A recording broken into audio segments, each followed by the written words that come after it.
যত সেলিব্রিটি ছিল তাদের প্রত্যেকের কোনো না কোনো মেন্টাল ডিসঅর্ডার ছিল। অবশ্যই দেহ আর মন কিন্তু রিলেটেড। ওরা মন কি আসলে, মনটাকে যদি আমি মাঝি ধরি আর আমার বডিটা হচ্ছে নৌকা, মাঝির যদি মন ভালো না থাকে ও কিন্তু নৌকা বাইতে পারবে না। পেরেন্টসরা স্ট্রাগল করছে কিভাবে বাচ্চাদেরকে হ্যান্ডেল করবে বুঝতে পারে না। Already by that time social media চলে আসছে, জেনারেশনের গ্যাপের ভিতর আবার টেকনোলজি এটা আরো ডিফিকাল্ট বানাচ্ছে। So nuclear family is not healthy. তুমি বাবা মা ধরো দুজনই কাজ করে, দুজনই কাজে চলে যায়, বাচ্চাটা কার সাথে থাকে? ওদেরকেও এই ট্যাবুটা ভেঙে বের হয়ে আসতে হবে, বিকজ দে আর ইয়াং না। আমি যদি প্রফেশনাল হেল্প নিই এটা আমার উইকনেস না, এটা আমার উইজডম। $300 একটা ঘড়ি পরো আর তুমি যদি $3000 একটা ঘড়ি পরো, টাইম কিন্তু একই দেবে। Life is too short to regret. যতটুকু তোমার কোয়ালিটি লাইফ তুমি লিড করো, not quantity life. It's not important how long you live, it's important how you live. সুপ্রদর্শক সবাইকে স্বাগত জানাচ্ছি বিজনেস ডেইলির সাপ্তাহিক বিশেষ আয়োজন কর্পোরেট ডেইলিতে। আমি ডক্টর ত্রিনা ইসলাম আছি আপনাদের সাথে পুরো অনুষ্ঠান জুড়ে। হেলথ ইজ ওয়েলথ কিংবা স্বাস্থ্যই সকল সুখের মূল। Physical health and mental health দুটো মিলেই কিন্তু হেলথ। আর এইসব মনের অসুখের খেয়াল রাখার জন্য আমাদের দেশে যে কয়জন মানুষ আছেন তেমনই একজন মানুষের অফিসে আজকে আমরা বসে আছি। তিনি হচ্ছে জাকিয়া আনাম। দীর্ঘদিন যাবৎ মনের অসুখ নিয়ে কাজ করছেন, যারা মনের অসুখ নিয়ে ভুগছেন দীর্ঘদিন যাবৎ তাদের সাথে তিনি কাজ করছেন। তিনি প্রতিষ্ঠাতা চেয়ারম্যান দর্পণের। দর্পণ একটি নন প্রফিট অর্গানাইজেশন, সেই সাথে কাউন্সিলিং এবং সোশ্যাল ওয়েলফেয়ার সেন্টার। আমরা চলে যাচ্ছি আজকে আমাদের অতিথির কাছে। আপা কেমন আছেন আপনি? ভালো আছি আলহামদুলিল্লাহ, তুমি কেমন আছো? আমি তো অনেক ভালো আছি। যারা ওই যে মনের অসুখ নিয়ে কাজ করে এই মানুষগুলোকে দেখলে খুব ভালো লাগে, কেন জানেন?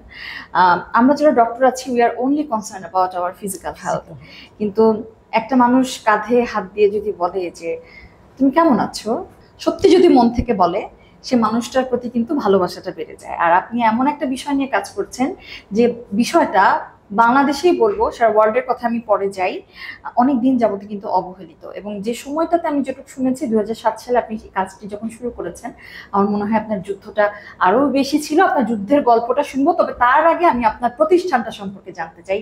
দর্পণ খুব সুন্দর একটা নাম, কেন? Thank you so much Tina. আমি যদি শুরু করি আমার জার্নিটা, আসলে আমি সাইকোলজি ব্যাকগ্রাউন্ড ছিল, সাইকোলজি নিয়ে পড়েছি। অনার্স করার পরই আমার বিয়ে হয়ে যায়। আচ্ছা, যা হয় আর কি, সংসার বাচ্চা সব মিলায় আমার ওই মনে সবসময় ছোটবেলা থেকেই মনে হতো পৃথিবীতে আসলাম, দেখলাম, খেলাম, একদিন চলে গেলাম, এটা মিনিংলেস মনে হতো আমার কাছে একদম ছোটবেলা থেকে। সবসময় তো কিছু একটা করবো আমি, কিন্তু কি করব জানি না। তারপরে তো বিয়ে হয়ে যাওয়ার পর তো আরো ওই আশাটা একদমই স্তীমিত হয়ে কোথায় হারিয়েই গেল। তারপরে যখন একটু বাচ্চারা বড় হলো তখন আমি আবার ওটা নিয়ে চিন্তা ভাবনা শুরু করলাম যে কি করা যায়। বিকজ আমি সবসময় দেশের জন্য সমাজের জন্য কিছু করতে চেয়েছি সব সময়। তো তখন আমি চিন্তা করলাম আমি আমার সাইকোলজি ফ্রেন্ডদের সাথে যোগাযোগ করলাম, কেন সব যোগাযোগ বিচ্ছিন্ন, যে যার লাইফে চলে গেছে। সো ওদেরকে যোগাযোগ করলাম, যোগাযোগ করে আমরা একটা ফ্রেন্ডের বাসায় বসলাম। আচ্ছা, বসলাম তো আমি আমার মনের ইচ্ছাটা বললাম ওদেরকে যে আমি এটা করতে চাই। সো একটু বলে নিই, যখন সাইকোলজিতে আমরা পড়েছি তখন ঢাকা ইউনিভার্সিটিতে ক্লিনিক্যাল সাইকোলজি ডিপার্টমেন্টটা ছিল না, তাই এটা পরে এসেছে, পরে অনেক এসেছে। পরে আসছে। তো ক্লিনিক্যাল সাইকোলজি হচ্ছে লাইক চিকিৎসা মনোবিজ্ঞান যদি বাংলায় বলি, এটা একটু এক ধাপ এগিয়ে। সাইকোলজি হচ্ছে more like theoretical, but clinical psychology হচ্ছে মোর লাইক প্র্যাকটিক্যাল, মানে পেশেন্ট ওরিয়েন্টেড। হ্যাঁ, মোর পেশেন্ট ওরিয়েন্টেড। ওটা সাইকোলজিটা একটা holistic approach, but clinical psychology একদম স্পেসিফিক্যালি। এবং এটা যারা ক্লিনিক্যাল, তারা ক্লিনিক্যাল সাইকোলজিতে ভর্তি হয়েছে, কিন্তু আমাদের সময় তো ছিলই না। পরে আমরা জানতে পারলাম যে ক্লিনিক্যাল সাইকোলজি বলে একটা ডিপার্টমেন্ট আছে এবং ক্লিনিক্যাল সাইকোলজিস্ট জানতে পারলাম। Okay fine. তারপরে তো আমরা বসলাম, তখন আমার ব্যাচমেটও ও বিমানে চাকরি করে, মানে সাইকোলজি পড়ে বিমানে চলে গেছে, বাট ওর এত প্যাশন। ও আবার সাইকোলজিতে মাস্টার্স করার পর ও ক্লিনিক্যাল সাইকোলজিতে আবার মাস্টার্স করেছে, এমএস করেছে ঢাকা ইউনিভার্সিটি থেকে। পরে ও আমাকে বললো জাস্ট ওদের তো প্লেসমেন্টে যেতে হয়। প্লেসমেন্ট মানে হচ্ছে তুমি প্র্যাকটিক্যালি তুমি বুঝবে, এটা দর্শকদের উদ্দেশ্যে বলছি যে না বুঝলে লেমেনদের জন্য, এটা হচ্ছে আমরাও করেছি, আমি এই কোর্সটা করেছি তখন বিএসএমইতে আমরা প্লেসমেন্টে যেতে হতো আমাদেরকে ফিজিক্যালি রোগী দেখতে, মানে এই আপনাদের একটা ওরিয়েন্টেশন হয়ে যেত আর কি। হ্যাঁ তখন ওখানে যেতে হতো আমাদেরকে, দেখতে হতো, জি আমরা ফিজিক্যালি ক্লায়েন্ট গুলোকে দেখতাম। আমরা কিন্তু আমি কিন্তু বারবার ক্লায়েন্ট বলছি, আমরা মানসিক ইয়েতে পেশেন্ট বলি না, আমরা বলি ক্লায়েন্ট। কেন আসলে ওদের মানসিক ব্যাপারগুলো থাকে তো খুব সেনসিটিভ, ডেলিকেট থাকে, খুব ভালনারেবল থাকে। তো ওদেরকে যখন রোগী বললে ওদের আরো তখন খারাপ লাগে, ক্লায়েন্ট বললে ওরা অতটা খারাপ বোধ করে না। যাই হোক, আমার ওই ফ্রেন্ড আমাকে বললো, হঠাৎ করে বলে বসলো আমাকে একটা চেয়ার টেবিল দিলেই হবে, আমি ফ্রি অফ কস্ট কাউন্সিলিং করে দিব তোকে। হ্যাঁ ও মায়ের, আমি এটা শুনে আমি সত্যি বলি কি হ্যাঁ আমাকে জাস্ট একটা চেয়ার আর টেবিল দিতে হবে। আমি ওকে ফাইন, আমি সব ব্যবস্থা করে দিচ্ছি। তারপরে বাট আমাদের তো একটা জায়গা লাগবে যেখানে আমরা বসবো, কাউন্সিলিংটা করব। আমার আরেক ফ্রেন্ড অফার দিল, খুবই ভালো ফ্রেন্ড আমার, অফার দিল আমার একটা বাসা আছে দেখতে পারিস, অ্যাপার্টমেন্ট গুলশানে। আমি ওকে ফাইন, আমরা সব হই হই করতে করতে ওইটা দেখতে চলে গেলাম। তো ওটা একটা অফিস ছিল, খুব খারাপ জঙ্গল হয়েছিল। আমি বললাম ওকে ফাইন, আমি এটা ভাড়া নিব। ওকে ফাইন, আমার জার্নি শুরু হলো। কিন্তু জি না, খেয়াল করো, তারপরে আমি, এটা খুবই চ্যালেঞ্জিং ছিল। আমি একটা মেয়ে মানুষ, সংসার বাচ্চা সবই কিন্তু আছে, ওরা একটু বড় হয়েছে, দ্যাটস ইট। কিন্তু আমি একটা বড় চ্যালেঞ্জ নিলাম যে আমি এটা শুরু করব, দেখি কি হয়। তা আমার মানে আমার তো কোনো ইনকাম না, আমি তো কিছু করি না, আমি হাউস ওয়াইফ। সো আমি বললাম যে না, আমি এটা করবই। সো চ্যালেঞ্জটা নিয়েই নিলাম সাহস করে, ভালোই করেছিলাম নিয়ে। তো আমার ফ্রেন্ডটা বললো ঠিক আছে আমাকে, তা আমি বললাম যে আগে সাজাই। আমার ছেলে আমাকে বললো মা তুমি আগে শুরু করো না, তুমি আগে এটাকে সাজাও, মানে জাস্ট সেট আপটা ওইভাবে করো যে এরা তো সব মানসিক সমস্যা নিয়ে আসে, ওরা তো এমনিতেই ডিপ্রেস থাকে, এমনভাবে করো যেন ওদের ঢুকলেই, সেন্টারে ঢুকলে ওদের মনটা ভালো হয়ে যায়। তখন আমি করলাম কি, পেন থেকে শুরু করে পুরো ইন্টেরিয়রটা করলাম। তো সবাই দেখলাম খুব পছন্দ করছে। পরে লিফলেট বানালাম, মানে একটার পর একটা স্টেপ যাচ্ছি আমি।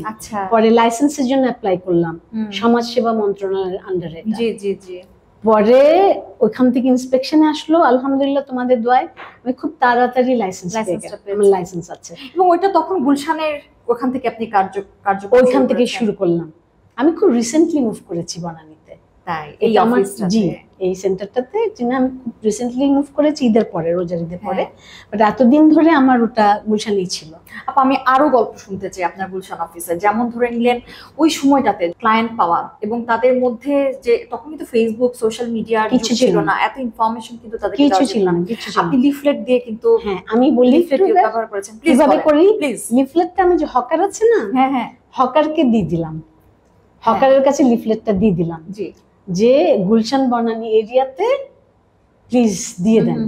ওকে একটু পয়সা দিয়ে দিলাম, ও বনানী গুলশান এরিয়াটা কভার করলো। আচ্ছা, তারপর দেখি রেসপন্স আসা শুরু হলো, তাই তখন খুব ভালো লাগছে। অনেক ফোন টোনও আসছে, বাট ম্যাক্সিমাম ফোন এসেছিল ইন্টারেস্টিংলি, সারপ্রাইজিংলি ইয়ে থেকে, চিটাগং থেকে।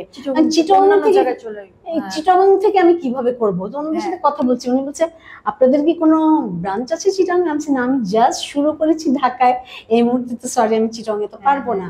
তো বলছে চিটাগং থেকে আমার রোগী এসেছে, ক্লায়েন্ট এসেছে, চিটাগং থেকেও এসেছে সেই সময়টাতে। হ্যাঁ তাই, হ্যাঁ। তখন এখন হচ্ছে অনলাইন বেসড, ফিজিক্যালিও ক্লায়েন্ট আসছে এখানে। হ্যাঁ না, ওটা ছিল অনলাইনটা মেইনলি শুরু হয়েছিল কোভিড এর সময়। তাই, মানে তার আগে সবসময় আপনার ফিজিক্যাল অনলাইন শুরু হয়েছে তো কোভিড এর সময়। আচ্ছা, অনলাইন থেরাপি শুরুই হয়েছে কোভিড এ। জি জি। এখন তো আর কোভিড নাই, না বিকজ আমি একটু ডিফারেন্সটা বুঝাই, অনলাইন আর অফলাইনের মধ্যে তফাৎটা কি। আমাদের এই এরিয়াটা টোটালি ভিন্ন, কিন্তু আমি প্রথমেই যেটা দিয়ে শুরু করেছিলে, মনের ব্যাপারটা, মানসিক ব্যাপারটা, ওয়ার্মটা, আন্তরিকতাটা খুব ইম্পর্টেন্ট না? আমরা যখন কেউ মারা যায় ধরো, আমরা ওই বাসাটায় কেন যাই? ওদেরকে মোরাল সাপোর্ট দিতে যাই, আমরা কিন্তু ওদেরকে ফিনান্সিয়াল সাপোর্টও দিতে যাই না, ফিজিক্যাল স্ট্রেংথ দিয়েও কিছু করতে যাই না, সাপোর্ট দিতে যাই না। আমি কি করি, ওদের পাশে গিয়ে বসি, যে আমরা এই ফিলটা দেওয়ার জন্য যে এই তোমার এই দুঃসময় আমরা তোমার পাশে আছি। এটাই হচ্ছে ওয়ার্মটা, এটাই হচ্ছে মোরাল সাপোর্ট বলি আমরা। সো এখানেও সেটা হলো যে আমি যখন লিফলেটটা দিয়ে তারপরে যখন আসা শুরু করলো ক্লায়েন্টরা, তারপরে ওরা আসছে, এখানে কিছু বিষয় আছে, যেমন আমার প্রচারটা হয়েছে এইভাবে, তখন যেটা ফেসবুকে সব কিছুই ছিল না, অনলাইন অফলাইন যেটা বলছিলাম, আমাদের এখানে খুব ইম্পর্টেন্ট এই যে যখন ক্লায়েন্ট আসবে এবং থেরাপিস্টের সাথে এটাকে আমরা র্যাপো বিল্ড আপ বলি। আচ্ছা, কেন, আমরা তো মেডিসিন বেস না, আমরা সাইকোলজিস্ট, সাইকিয়াট্রিস্ট, ওনারা হচ্ছেন মেডিসিন বেস। তো একটা মানুষের সাথে কথা বলে, শুধু কথা বলে তাকে মোটিভেট করা রিয়েলি টাফ জব, খুবই টাফ জব। তাহলে সে যখন তার কথাগুলো বলে, আমরা তাকে খেয়াল করি, অবজার্ভ করি, অ্যাসেস করি, তার ফেশিয়াল এক্সপ্রেশন দিয়ে, তার বডি ল্যাঙ্গুয়েজ সবকিছু মিলায়। কিন্তু অনলাইনে সেটা সম্ভব না। হ্যাঁ, অনলাইনে সেটা সম্ভব হয় না। বাট ওই সময় কোভিড যেহেতু চলছিল, একটা কিছু করার ছিল না, কোনো অপশন ছিল না, তখন আস্তে আস্তে মানুষ এটা বের করলো যে অনলাইন থেরাপি শুরু হলো। বাট ফিজিক্যাল যেটা, সামনাসামনি অফলাইন যেটা, সেটা মোর এফেক্টিভ। বিকজ তুমি তার সাথে কিন্তু ইন্টারাকশন করছো, আই কন্ট্যাক্ট করছো, তার বডি ল্যাঙ্গুয়েজ দেখছো, তার ফেশিয়াল এক্সপ্রেশন দেখতে পাচ্ছ, সে কি খুশি নাকি তার মন খারাপ, নাকি সে অ্যাংজাইটিতে ভুগছে, নাকি সে রাগান্বিত, এটা তো তুমি অফলাইনে বুঝতে পারবে না, মানে সরি অনলাইনে। সো এখানে হচ্ছে অনলাইন এবং অফলাইনের তফাৎ। তো এখন আবার অফলাইনে চলে আসছে সব, আবার অলমোস্ট। আপা গুলশানের ওই অফিসটাতে আপনার তখন কতজন সাইকোলজিস্ট ছিল? তো তখন আমার ওই মুহূর্তে ছিল, আমার ফ্রেন্ড তো ছিলই, জি জি, ও তো ফ্রি অফ কস্ট দেখছে। আর আমার এটা যেহেতু নন প্রফিট, ওটার সাথে যাই ইট গোজ। আমিও খুব হ্যাপি ছিলাম যে আমি তো আসলে বিজনেস করতে চাই না, আমি চাই মানুষকে সার্ভিসটা দিতে, বেস্ট সার্ভিসটা দিতে। এবং আমার ফ্রেন্ড যখন আমাকে সাপোর্ট দিল, পাশে এসে দাঁড়ালো, তারপর আরো কিছু কিছু সাইকোলজিস্ট আমরা এসেছে, হ্যাঁ কাজ করেছে। ফুল টাইম বললে আসলে কিছু হয় না এখানে, কিন্তু 9টা 5টা অফিসের মতন না, কিন্তু এটা 24/7 আমরা খোলা রাখি। কিন্তু এটা ডিপেন্ড করবে ক্লায়েন্ট কখন আসতে চায়। ক্লায়েন্ট যখন আপনারা তাদের ইচ্ছার উপর টাইমিংটা দিয়ে রাখেন। আচ্ছা আচ্ছা, তারা মেল চায় না ফিমেল চায়, অনেক ব্যাপার আছে। হ্যাঁ, বুঝতে পারছো তুমি? সো আমরা তাদের সাথে কমিউনিকেট করি, তারা ওই যে ফোন নাম্বার থেকে ফোন দেয়, তারপরে তারা বলে আমি আসতে চাই, ওকে ফাইন। আবার ড্রপ আউটও হয়, মাইন্ড চেঞ্জ করে ফেলে, ওই ব্যাপারটা ট্যাবুটা কাজ করে। তো এটা কিন্তু not only in Bangladesh, globally. আমাদের দেশে শুধু না, আমি এটা গ্লোবালি ট্যাবু, গ্লোবালি ধরে নিলে তুমি অবাক হবে শুনলে, কানাডাতে এটাকে বলে ফোনো কাউন্সিলিং। আমার একটা পরিচিত, আমার জুনিয়র মেয়েটা, ও ওখানে ফোনো কাউন্সিলিং করে। তুমি বুঝে দেখো তাহলে কতটুকু ট্যাবু, যে সে ইভেন অনলাইনও না, সে ফেসই দেখাবে না, তার জাস্ট ফোনে সে বলবে তার প্রবলেমটা, সেটা কতটুকু ইফেক্টিভ হবে ফোনো কাউন্সিলিংটা। তার মানে ট্যাবুটা কিন্তু গ্লোবালি। কেন কি হয় জানো, ওই যদি বলে আমি ওখানে সেন্টারে কাউন্সিলিং সেন্টারে যাবো, তাই তুমি কি পাগল? এই যে ট্যাবুটা, এইটাই আমার চ্যালেঞ্জ। আমি জানি না কতদিন বাঁচবো, বাট আমি এই ট্যাবুটা ভাঙতে চাই। ওয়েস্টার্ন ওয়ার্ল্ডে একটা দিক কিন্তু পজিটিভ, যেমন হচ্ছে তাও তো ওরা টেলিফোনিক মানে ফোনো কাউন্সিলিংটা করছে, টেলিফোনিক কমিউনিকেশন তারা করছে। আমাদের দেশে till today psychological problem means you are mad. পাত্রীকে বা পাত্রকে দেখতে আসছে, ঠিক আছে, বিয়ে হবে, অ্যারেঞ্জ ম্যারেজ, তো তার যদি ডায়াবেটিস থাকে ইটস ওকে, বাট যদি শুনে মানসিক কোন সমস্যা আছে, শেষ, ওখানেই বিয়ে শেষ, আর আগাবে না। আপা ওইটা তো ধরে নিলেন, ওই মেয়েটার না হয় একটা প্রবলেম, ফ্যামিলিতেও যদি কোনো প্রবলেম থাকে, না বলবেন বিয়ে তো হবেই না, হবেই না, ওই বিয়ে হবে শেষ, ওখানেই শেষ, শুরুই হবে না, আর কথাই আর আগাবে না। তার মানে কতটুকু ট্যাবু বুঝে দেখো। আর আমরা তো দাও শহরে, আরবান শহর, আমরা আরবানাইজেশন হয়েছি এখানে আমরা, কিন্তু গ্রামে যারা, তারা তো কিছুই বুঝে নাই ব্যাপারটা। They are not at all psycho এডুকেশনে, কিছুই নাই ওদের। ওরা ভাবে যে জিন ভূত, তখন ওরা ওঝা টোঝা ডাকে, বাট ওই রোগ তো জিন ভূতে মানে ওঝাতে সারাতে পারবে না। তো ওদের জন্য কি করব? আমি রিসেন্টলি কক্সবাজারে একটা দর্পণের ব্রাঞ্চ ওপেন করেছি। Cox's Bazar is my home town. আচ্ছা, আমি রিসেন্টলি এই যে রোজার আগে গিয়ে ওপেন করে আসছি। ওখানে কেমন ক্লায়েন্ট? না, জাস্ট শুরু করেছি, জাস্ট শুরু করেছি। সবসময় আপনি এখানেই ঢাকা বেসডই ছিলেন? হ্যাঁ, ঢাকা বেসডই ছিলেন, এবং ঢাকার, বাট আমি কিন্তু ট্রাই করেছি, আই ট্রাইড মাই বেস্ট। আমি চিটংয়ে করতে চেয়েছিলাম, কিন্তু সমস্যাটা কি ছিল? মেন্টালিটি। একটা মানুষের, মহিলার সাথে আমার কথাও হয়ে গেল, ওনাকে আমরা দুই সাইডে বুঝালাম, যে আমার ফ্রেন্ড আর আমি বললাম, বসলাম, দেখেন একটা হচ্ছে ব্যবসায়িক দিক, আমরা কিন্তু ব্যবসা করব না, আপনি আমাদেরকে, মহিলার পয়সা আছে বেশ, সো একটা রেফারেন্সে গিয়েছিলাম ওনার সাথে, উনি আমাদের গুলশান অফিসে এসেছিল, তো ওনাকে বললাম যে আমরা এটা, আমি চিটংয়ে একটা ব্রাঞ্চ ওপেন করতে চাই, আপনি আমাকে কি সাপোর্ট দিতে পারবেন? আমি এখান থেকে সাইকোলজিস্ট দেবো, আমার দর্পণের ব্যানার দেবো, নাম দেবো, তো আপনি আমাকে কি দিতে পারেন? তা উনি বললো যে ঠিক আছে আপনি, আমি যে আপনার কি লাগবে, আমি বললাম যে আমাকে একটা রুম দিতে হবে, দ্যাটস ইট। টেবিল চেয়ার এগুলো সব আমি দিব, ফার্নিচার সব আমি করবো, আমাকে জাস্ট একটা স্পেস দিবেন আপনি। তো বললো টললো সব বুঝালাম ওনাকে। উনি তারপর ব্যাক করে চিটং থেকে ফোন দিয়ে আমাকে বলছে আচ্ছা আপনি আমাকে কত কমিশন দিবেন? আমি বললাম, জি কমিশন হ্যাঁ কত দিবেন? আচ্ছা কি কি ব্যাপারে আমি ঠিক বুঝতে পারি না। আমি তো আরো খুশি হলাম যে উনি ফোন করেছে, পজিটিভ কিছু একটা পাবো, আমি ওখানে একটা ব্রাঞ্চ আবার খুলতে পারবো ইনশাল্লাহ, চিটং এ কিছু নাই। তো আমি বললাম আপনাকে কিন্তু আমার মনে হয় আমরা ক্লিয়ার করেছি, আমরা কিন্তু ব্যবসা করছি না, আমরা কিন্তু সার্ভিসটা দিব।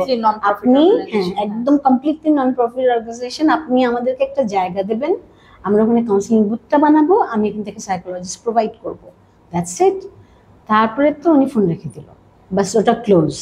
আরেক ভদ্রলোককে পেলাম আমার ফ্রেন্ডের রেফারেন্সেই, প্রচুর পয়সা ওনার, বিজনেসম্যান। আমার আরেকজন সাইকোলজিস্ট জুনিয়র, সে গেল গিয়ে বললো যে আপা আমি একটু ওনাকে অ্যাপ্রোচ করে দেখি।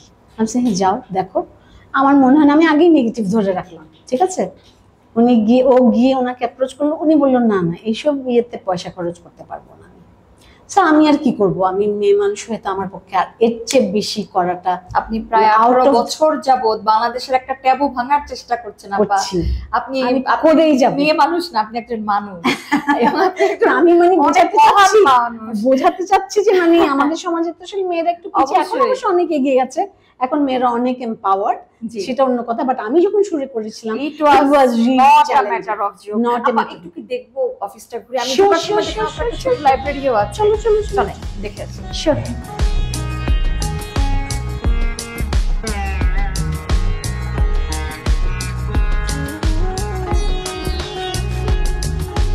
আপা আপনার এই প্রতিষ্ঠানটার নাম দর্পণ কেন?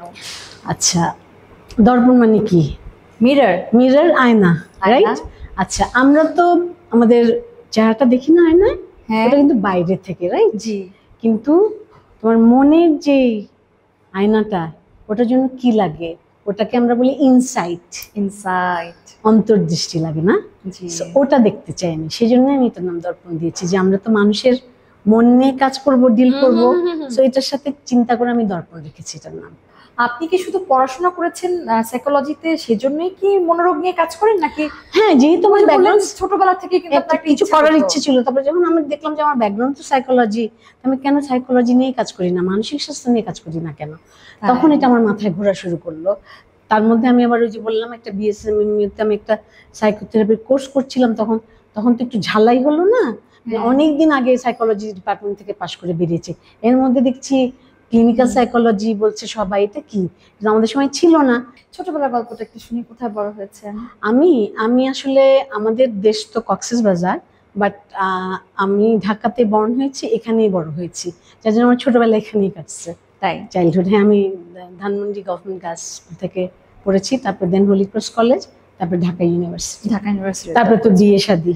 হ্যাঁ, তারপর তো বলেন যে বাচ্চা বড় হয়ে যাওয়ার পর তারপর ওরা যখন একটা সাইজে আসলো, আমি ভাবলাম যে এখন আমি একটু ওদেরকে, তো আগে যেরকম এত সময় দিতে হতো, এখন তো আর অতটা দিতে হবে না, একটু বড় হয়েছে ওরা, এখন আমি শুরু করতে পারি।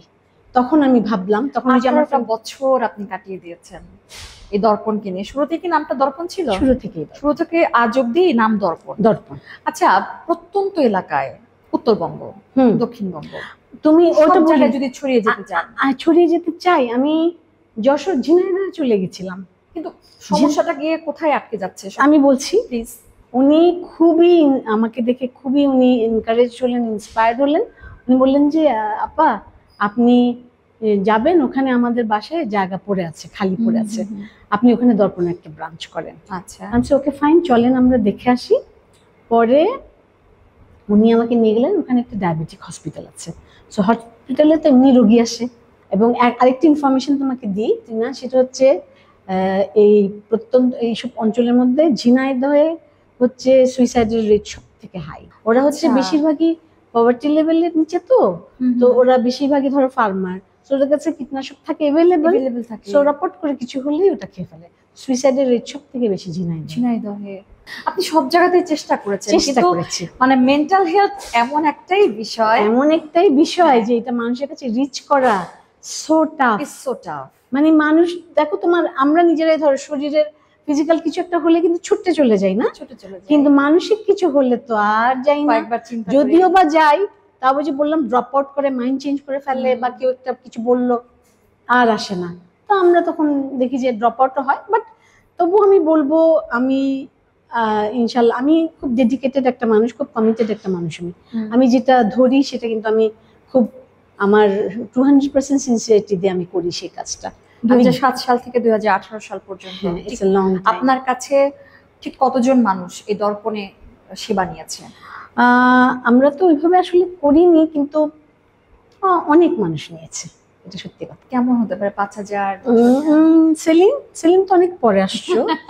ও আমার দর্পণে জি জি 5 বছর হয়ে গেছে ওর। তার আগে যারা আসলে আমাদের এরকম হবে 2-3 হাজার হবে না, এটাও কিন্তু কম নয়। এটাই কম না, কিন্তু সেটাই আমি এটাই বলতে কম না চাচ্ছি। মেন্টাল হেলথের জন্য আমরা যদি প্রিভিলেন্সটা হিসাব করি কিংবা মানুষ আসে। ইনসিডেন্স এবং রেট আরেকটা যেটা তোমাকে বলছিলাম যে মার্কেটিং, যেটা প্রচারে word of mouth is very important. আমি যখন শুরু করেছিলাম লিফলেট তো দিলাম প্রথমে, তারপরে যখন আসা শুরু করলো ক্লায়েন্টরা, তখন ওরা গিয়ে বলেছে যে দর্পণে যাও, দর্পণ খুব ভালো।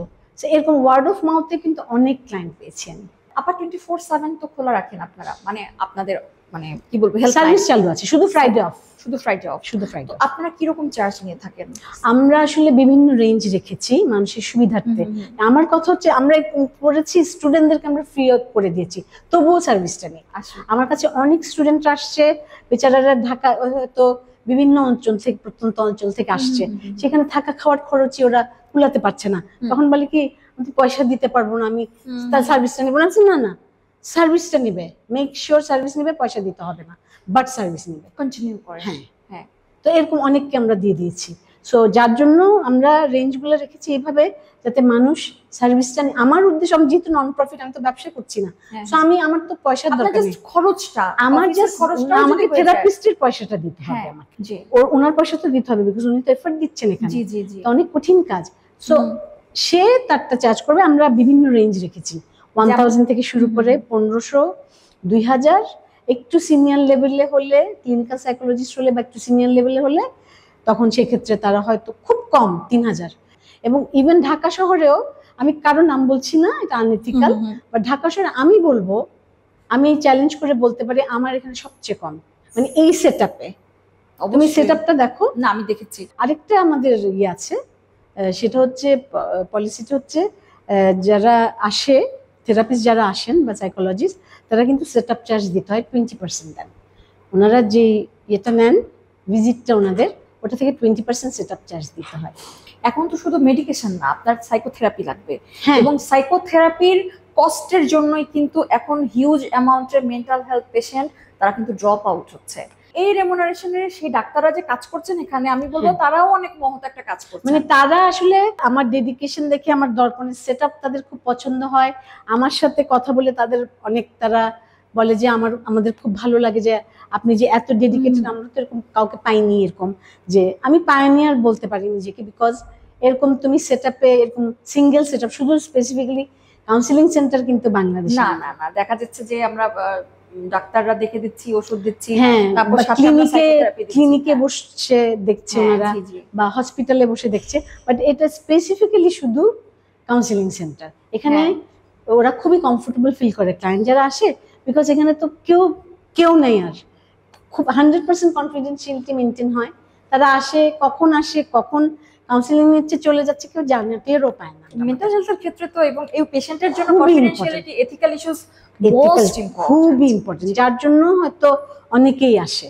এই যে যাদের কথা বলছো থেরাপিস্ট, আমার আরো নতুন 2জন ইয়াং জয়েন করতে যাচ্ছে। এরকম প্ল্যান কি আছে যে ঢাকার বাইরে আরো কিছু সেটআপ যদি আপনি পান, একদম এট আ টাইম দর্পণে শুরু করে দিবেন? এই মুহূর্তে তো খুব একটা দেখছি না কিছু। আমি এই মুহূর্তে আবার কক্সবাজারে করলাম, তো ওটাও তো একটা আরেকটা, ওটাও চ্যালেঞ্জিং, বাট ওখানে খুব দরকার। আমরা কি বসে কথা বলি? চলো। এটা হচ্ছে আমার ওয়েটিং রুম। আচ্ছা, 18 বছর ধরে কাজ করা কম কথা না। এর মাঝখানে ধরে নিলেন কোভিড এসেছে, কোভিডের আগের জীবন পরের জীবন কখনোই এক নয়। আমাদের ফিজিক্যাল হেলথেরও যেমন চেঞ্জ এসেছে, মেন্টাল হেলথেরও কিন্তু চেঞ্জ এসেছে। ইভেন তো কোভিডের পরবর্তী PTSD, post traumatic stress disorder অনেক বেড়েছে। আপনি কি একটু আমাদেরকে বাংলাদেশের অবস্থানটা একটু বলবেন, যে আগে মানে যে ধরনের রোগীগুলো আপনারা দেখেছেন, কাউন্সেলিং করেছেন, এখন কি রোগের কোনো ভেরিয়েশন পাচ্ছেন?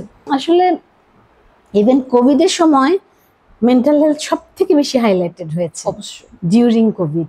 কেন? কোভিডের সময় মানুষের প্রচুর স্ট্রেস হয়েছে, ফোবিয়া হয়েছে, প্যানিক করেছে মানুষ।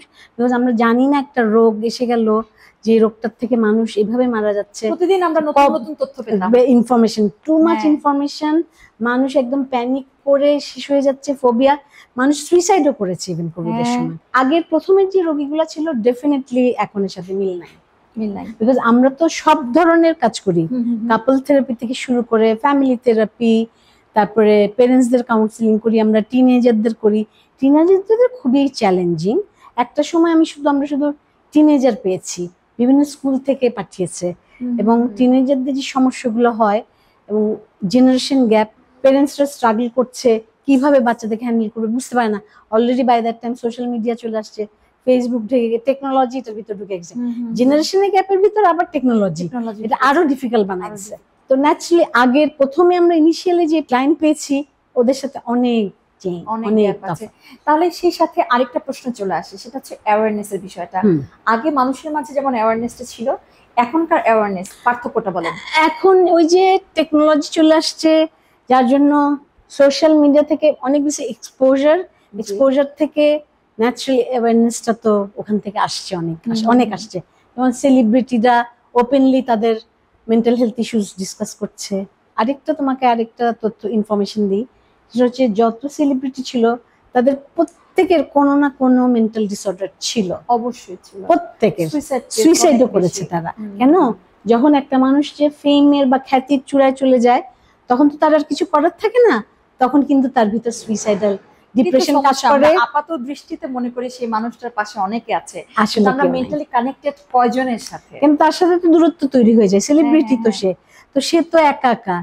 এবং আমি আরেকজনের কথা বলবো, স্টিভ জবস। সেই মানুষটা তার লাস্ট স্টেজে, অ্যাডভান্স স্টেজে, তার তো অনেক পয়সা, খুব সুন্দর সুন্দর কতগুলি কথা বলে গেছে, এগুলো খুব টাচি। সে বলেছে যে তুমি যদি $300 একটা ঘড়ি পরো আর তুমি যদি $3000 একটা ঘড়ি পরো, টাইম কিন্তু একই দেবে, একই সময় একই টাইম দিবে। আচ্ছা, তুমি যদি বিজনেস ক্লাস চড়ো আর যদি ইকোনমিক ক্লাস চড়ো, প্লেনটা যখন ক্র্যাশ করবে তখন কিন্তু সব প্যাসেঞ্জাররাই একই অবস্থা হবে, ঠিক আছে? এই যে আজকে আমার এত পয়সা, বাট আমি হসপিটালের সাদা বিছানায় একা শুয়েছি, সো লোনলি, আমার পাশে কেউ নাই, আমি একা সারাক্ষণ শুয়ে থাকি, আমার এত পয়সা কোনো কাজে আসছে না। কিন্তু সো মেসেজটা কি? মেসেজটা ওটাই যে life is too short to regret. যতটুকু তোমার কোয়ালিটি লাইফ তুমি লিড করো, not quantity life. It's not important how long you live, it's important how you live. তো জীবনটাকে লম্বা না, বড় বানাও, তোমার জীবনটাকে তুমি বড় করো, কোয়ালিটি বানাও, কোয়ালিটি ফুল একটা লাইফ বানাও, যে তোমার জীবনটা ওয়ার্থ হয়, তোমার বেঁচে থাকাটা ওয়ার্থ, মিনিংফুল করো এটাকে, তুমি মানুষের সেবা করো। মানে এইসব মানে শো অফ করে কোনো কিছু নাই। এন্ড অফ দ্য ডেতে তোমার যে বলে না, জন্ম হোক যথাতথা, কর্ম হোক ভালো, তোমার কর্ম দিয়ে কিন্তু মানুষ তোমাকে মনে রাখবে, তোমার জন্ম দিয়ে না। কিন্তু আরো একটা ব্যাপার খুবই, যেটা খুব স্যাড এন্ড আনফরচুনেট, যত বেশি নগরায়ন হচ্ছে বা আরবানাইজেশন হচ্ছে, আমরা প্রকৃতি থেকে অনেক দূরে সরে যাচ্ছি। আমেরিকাতে আউট অফ 5 আমেরিকান একজন মানুষ ডিপ্রেশনে ভোগে আউট অফ লোনলিনেস। ওদের কিসের অভাব? সবই তো আছে না, কিন্তু ওরা ভীষণ একা। আরো একটা ব্যাপার আছে, প্রকৃতি। আমরা যখন সবুজ কিন্তু আমাদের ডিপ্রেশন কমাতে হেল্প করে। Psychology of colour, very interesting কিন্তু চিনা। তো বললাম তো, সাইকোলজির কোনো শেষ নাই, শুরু আছে বাট শেষ নাই, এত কিছু আছে জানার। আর দেহ আর মন কিন্তু রিলেটেড। মন কি আসলে? মন তো কিছু নাই, মন হচ্ছে আমাদের ব্রেন। ওর যে ক্রিয়া প্রতিক্রিয়া, অ্যাক্টিভিটিস, ওটাই হচ্ছে মন। সো ধরো আমি যদি একটা এক্সাম্পল দিই, দেহ মন কিভাবে রিলেটেড। ধরো মনটাকে যদি আমি মাঝি ধরি, আর আমার বডিটা হচ্ছে নৌকা। মাঝির যদি মন ভালো না থাকে, ও কিন্তু নৌকা বাইতে পারবে না, তাহলে কিন্তু আর নৌকা চলছে না। সো আমাদের মেন্টাল হেলথ কতটুকু গুরুত্বপূর্ণ দেখো। আর ওরা কিন্তু একটার সাথে একজন ওতপ্রোতভাবে আনসেপারেবল, কিন্তু তুমি কিন্তু ওদেরকে আলাদা করতে পারবে না। দেহ মন একদম একসাথে পাশাপাশি যাচ্ছে ওরা। সো আমরা যেহেতু দেহ দেখা যায়, তাই আমরা দেহের সমস্যাগুলো দেখতে পাই, ছুটে যাই, দৌড় দিয়ে যাই। মনটা যেহেতু দেখা যায় না, ওর সমস্যাগুলো আমরা বুঝে উঠতে পারি না। সর্বোচ্চ চোখ দিয়ে যখন পানিটা পড়ে, হ্যাঁ। তখন যদি ঠিক পাশে বসা মানুষটা, আমার পরিবারের মানুষটা কিংবা আমাদের সমাজের যেই আমার পাশে যে কলিগটা, সেও যদি তাকে জিজ্ঞাসা করে আপনার কি সমস্যা, চলেন আপনাকে একটা ডক্টরের কাছে নিয়ে যাই, তখন সে ফিল করে যে না, একা না। হ্যাঁ, এই ফিলিংসটা দেওয়া যে এই জিনিসটাই তো আমাদের ইউ কাছে আর নাই। Not alone. What do you think, how would we enrich our mind? যত বেশি টেকনোলজি উন্নত, হ্যাঁ টেকনোলজি এসেছে মানুষের উৎকর্ষ সাধন করতে, কিন্তু আমরা না এটার মিসইউজ করছি, আমরা ওটা ঠিক মতন ইউজ করতে পারছি না। তো যার জন্য কি হচ্ছে, আমরা কিন্তু আমাদের সাথে আমাদের ওই যে সামাজিক দূরত্ব না, আমাদের মানসিক দূরত্ব খুব বাড়ছে, আমরা খুব একা হয়ে যাচ্ছি। এখন জয়েন্ট ফ্যামিলি নেই। আরেকটা দেখো, আরেকটা বলছি তোমাকে, nuclear family. So nuclear family is not healthy. কেন? তুমি বাবা মা ধরো দুজনই কাজ করে, হোয়াট এভার, দুজনই কাজে চলে যায়, বাচ্চাটা কার সাথে থাকে? জয়েন্ট ফ্যামিলি তো নাই। আগে জয়েন্ট ফ্যামিলি ছিল, কি ছিল জানো? দাদা দাদি, নানা নানি, চাচা ফুপু, মামা খালা, অনেকেই থাকতো জয়েন্ট ফ্যামিলিতে। বাচ্চারা না অনেক কিছু শিখে ওটার থেকে, কম্প্রোমাইজ করতে শিখে, শেয়ার করতে শিখে। বলে না শেয়ারিং ইজ কেয়ারিং, কেন বলে কথাটা? তুমি যখন বলে না share the joy double the joy, share the sorrow half the sorrow, তোমার দুঃখটা যখন তুমি ভাগ করে নিচ্ছ, এটার মানে তুমি বদার করছো না, কিন্তু তোমার খুব কাছের মানুষের সাথে তুমি শেয়ার করছো তোমার কষ্টটা।